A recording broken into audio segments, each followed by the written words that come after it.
Okay,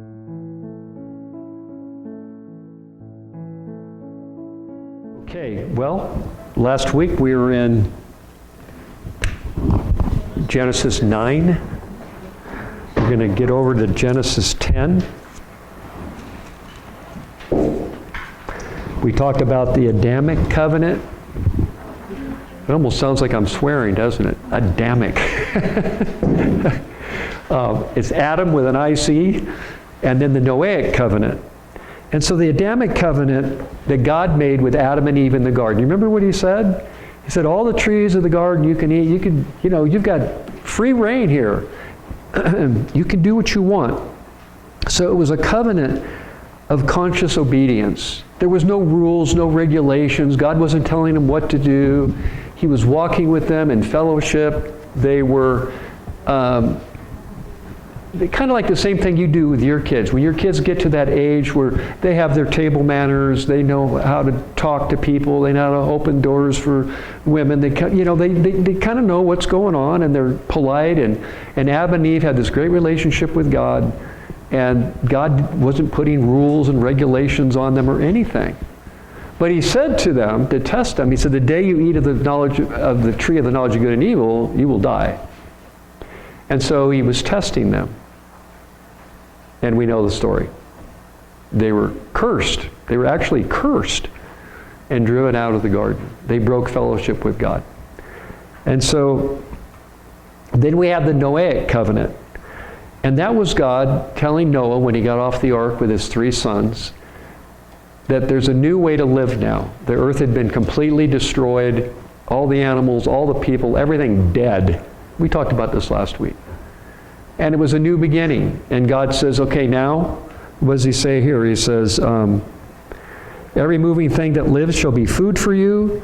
I have given you all things, even as the green herbs, but you shall not eat flesh, and with that life that is the blood. And then he talks about if you kill an animal or a person, now you're accountable to me.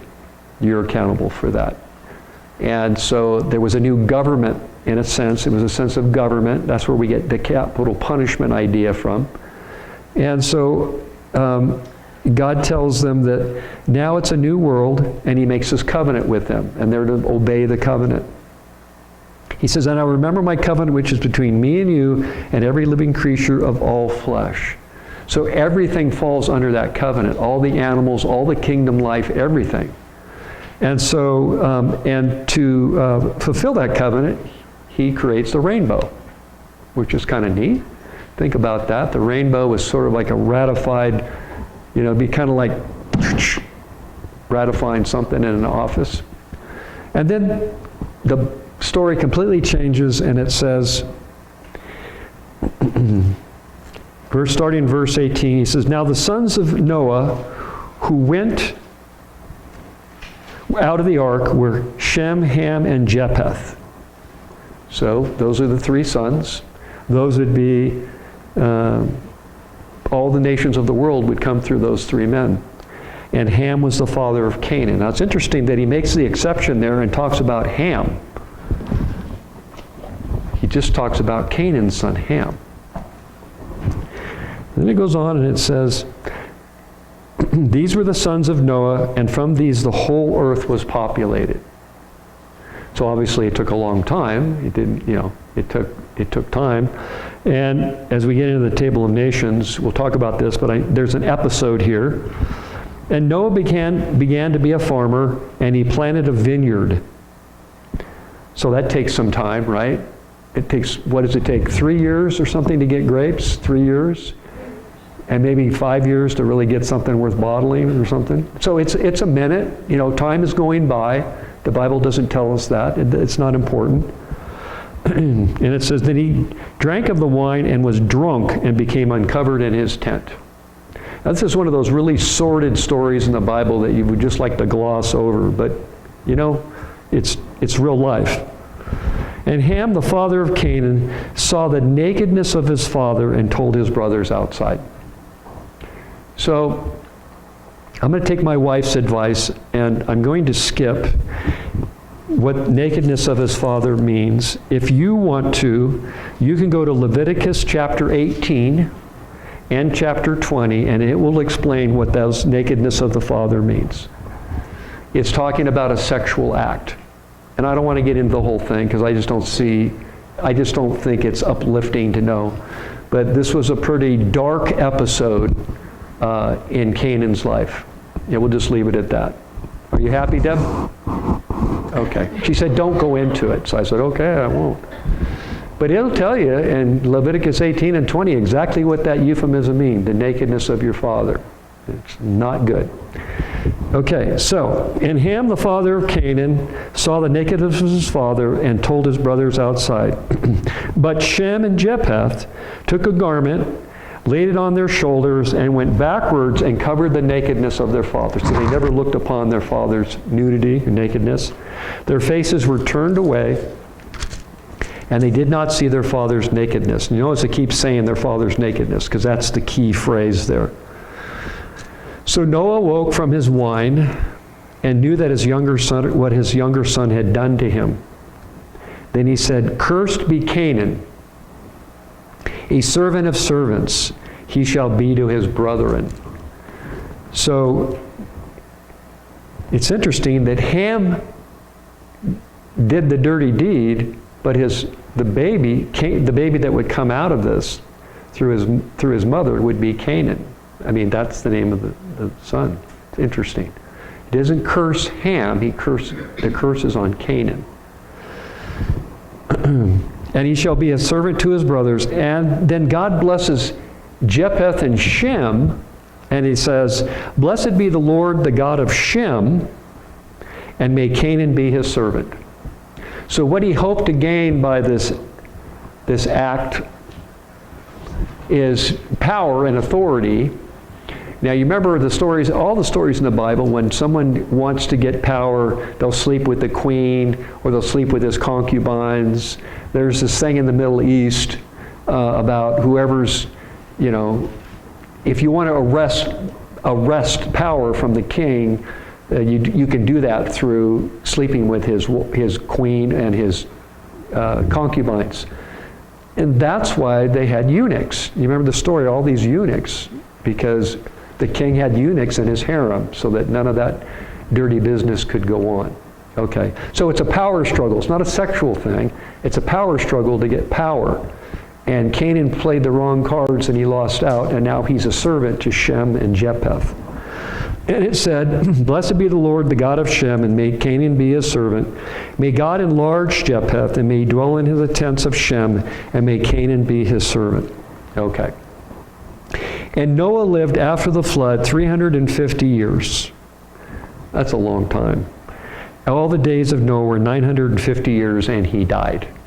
So Noah lives 950 years. The only person to live longer than him is, do you know? Methuselah? Yeah, 969 years. So that's pretty amazing. And then it says, and Noah lived after the flood. Okay, now this is a genealogy of the sons of Noah. There's Shem, Ham, and Japheth, which we already know. And sons were born to them after the flood. The sons of Japheth were Gomer, Magog, Madal, Javan, Tubal, Mesech, and Tyrus. Now I'm not going to read them all to you, but if you're interested in how the Table of Nations comes about, where people come from, you can just go to your phone, text in Table of Nations, and it'll tell you exactly where all the nations came from. So I'll just give you an overview now. From Japheth came the Greeks, the Romans, the Russians, that area. From Ham came the Africans, North Africa and Africa, through his loins. And through Japheth, and Japheth also Europeans, and through Shem came some of the other European nations, but most remarkably, what we're concerned about is the Jewish people, the Semite, which is really all of the Middle East have all the same parents. And so if you, like I said, if you want to go through that, I could do that in a Bible study, but it would be really long, and I don't know how interested you would be in that. I went through a Bible study years ago, and the guy went through every single nation and traced where they went to Africa and Asia and Europe, and it was really interesting. But anyways, so, and then it says in chapter 10, verse 5, it says, from these the coastland people of the Gentiles. Now we're already making a distinction between God's people through Abraham, which we haven't got to Abraham yet, and the Gentiles.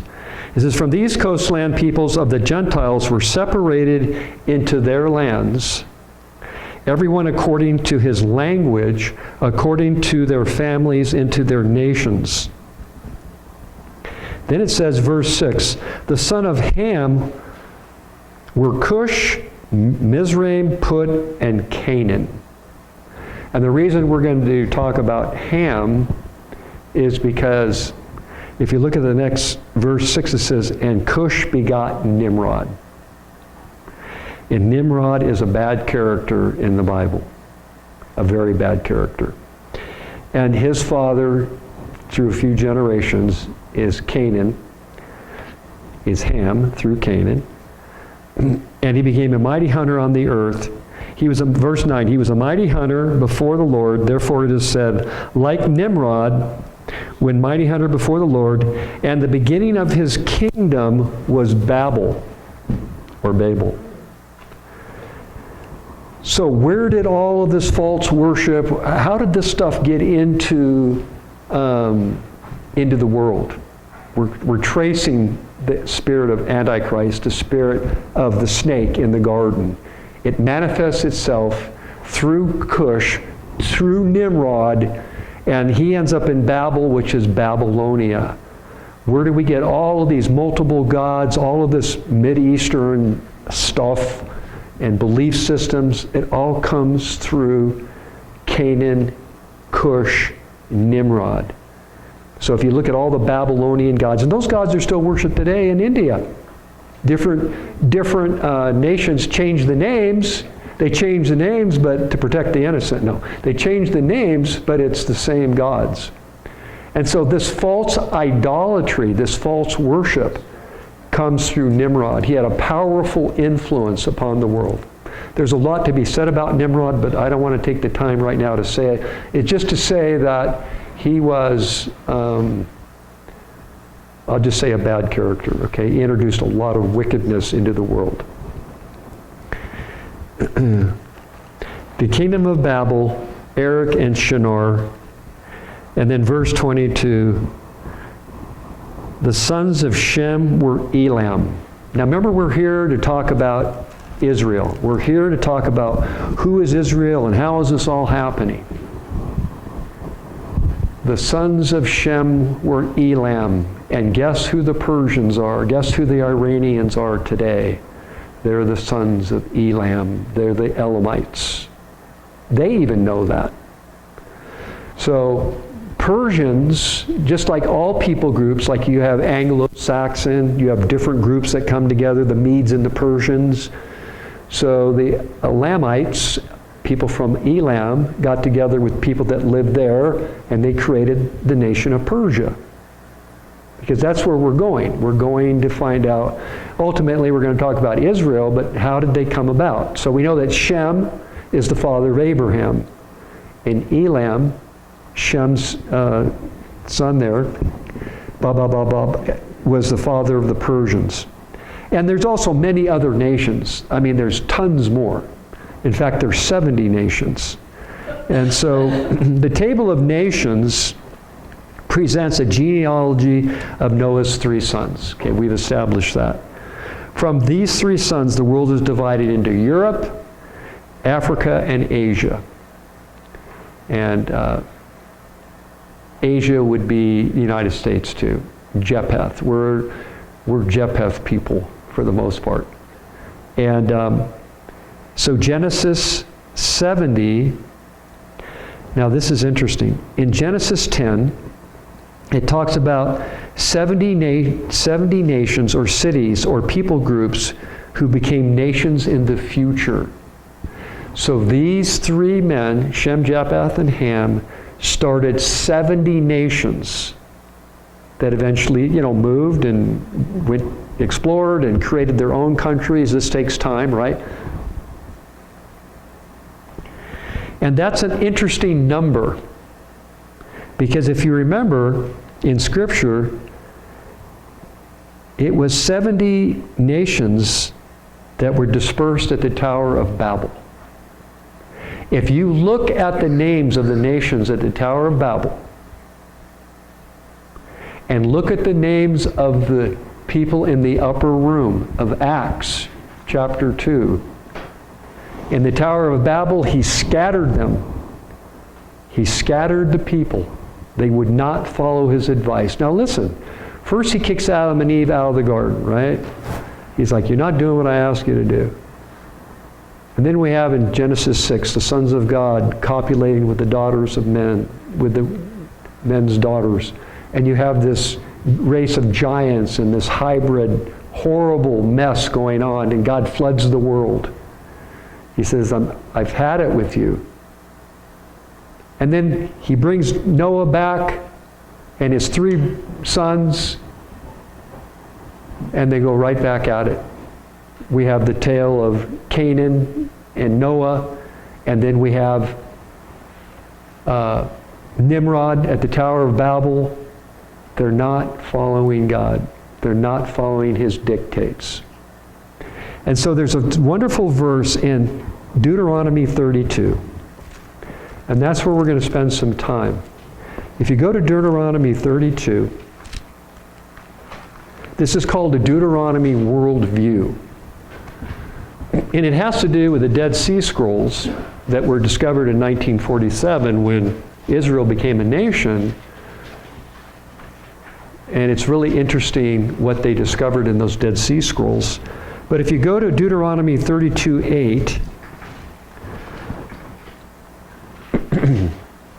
it says, when the Most High divided their inheritance to the nations, to the Elohim.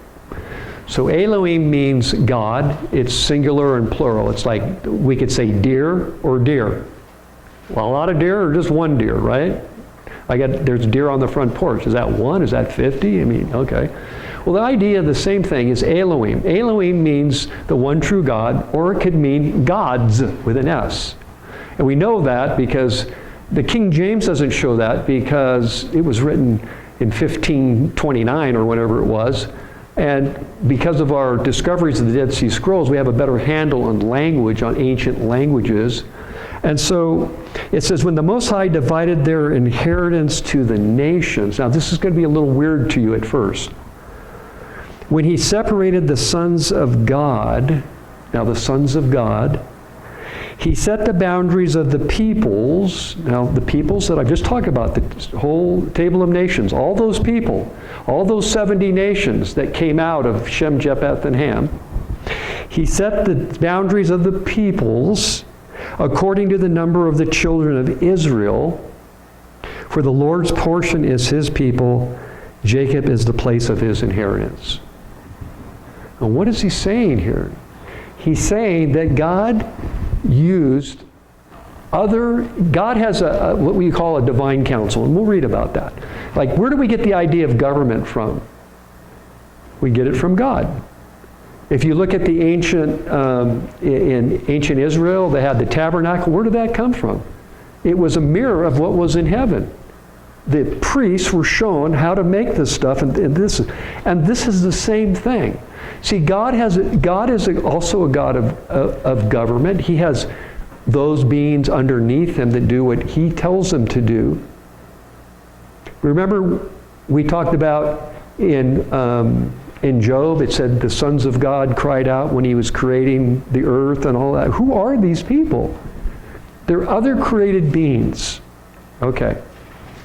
He says here, for the Lord's portion is his people.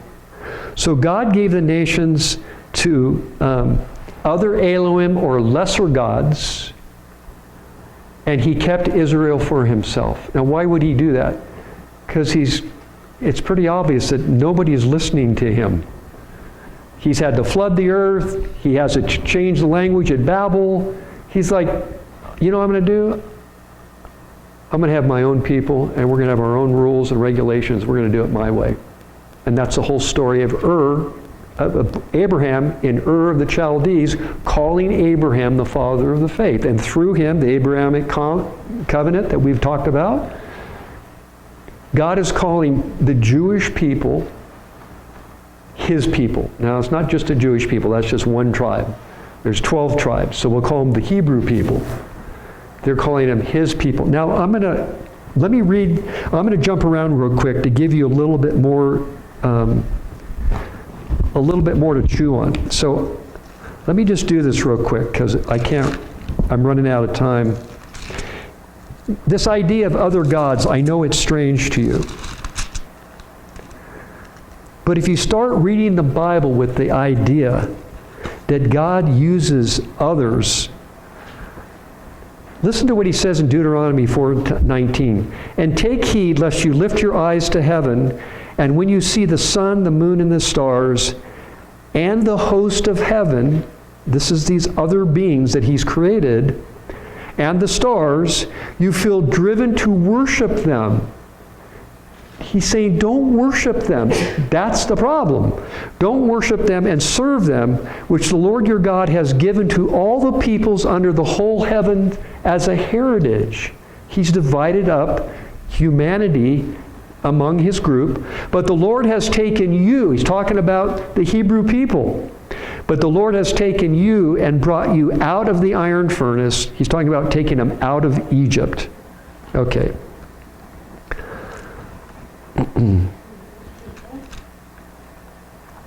Let me go to Psalm 86:8. I'm just going to go there real quick. The Psalms are loaded with references to other gods and not to worship other gods, because there are other gods. Listen to what he says in 86:8. He says, among the gods there is none like you, O Lord. Now, why would he say that if there were no other gods? Among the gods there is no one like you, O Lord. In other words, you are the God. You are El, E-L, the God. None are there, nor are there any works like your works.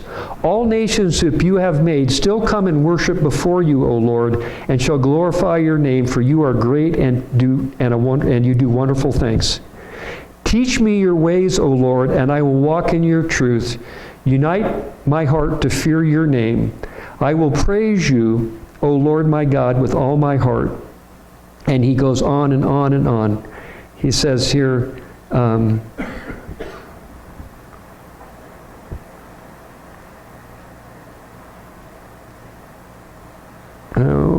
why didn't I write that down?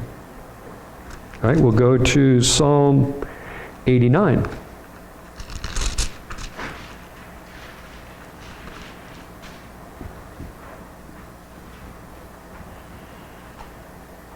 Listen to this, verse 5, 89.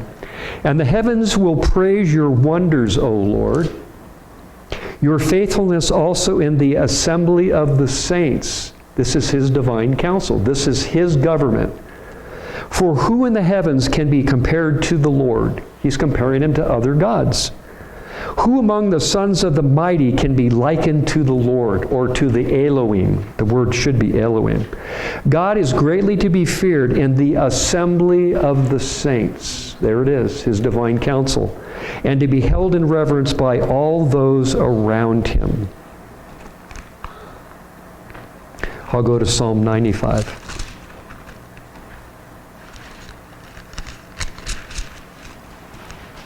For the Lord, 95:3, for the Lord is a great God, and the great God above all other gods.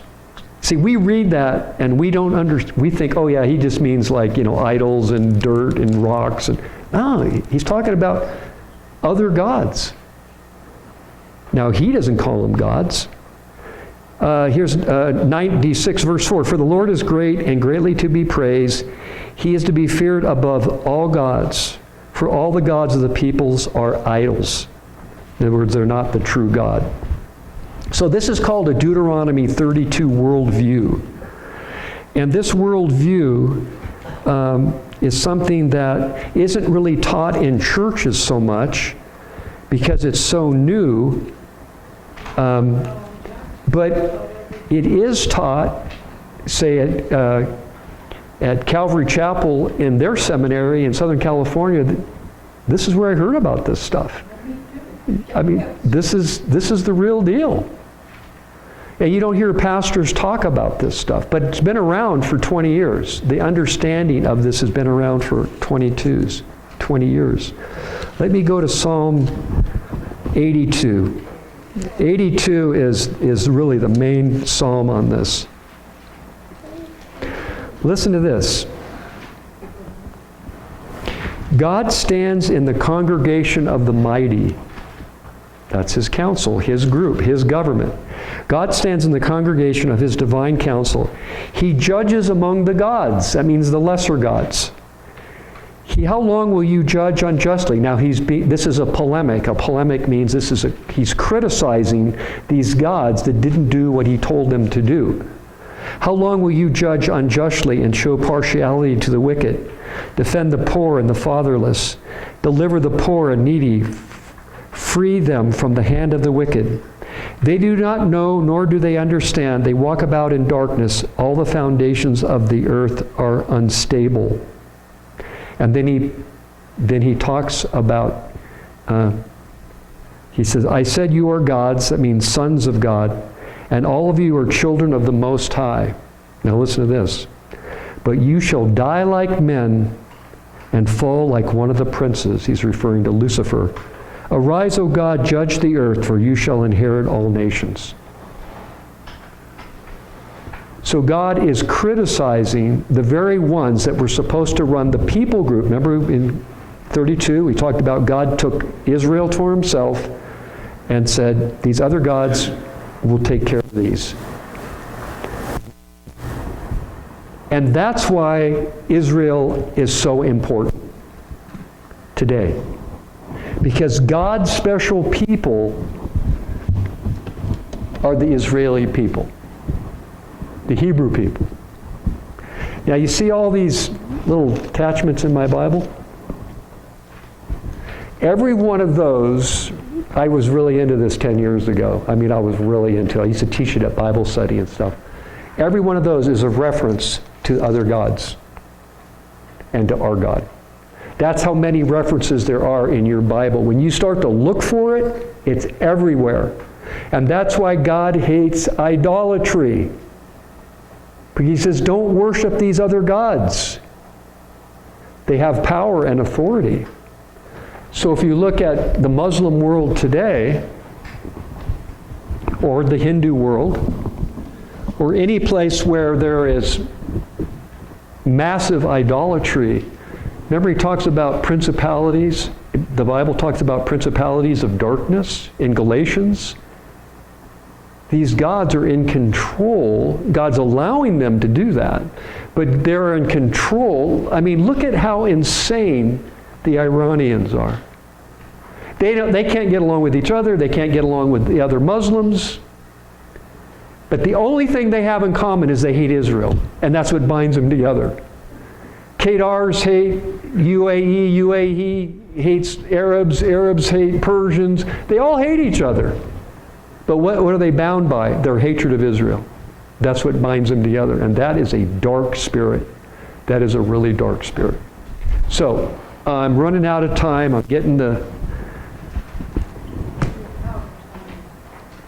we're just getting into this, but we can talk about it more next week. But I don't want to camp here. I just want you to be aware of it, because I want to talk more about Abraham and what's going on with Abraham and significance of the nation of Israel today. And how are we supposed to see Israel today? You know, we use this blanket thing. God said, I'll bless those that bless you and I'll curse those that curse you. What did he really mean by that? Was that just carte blanche? Whatever Israel says or does is just fine with God?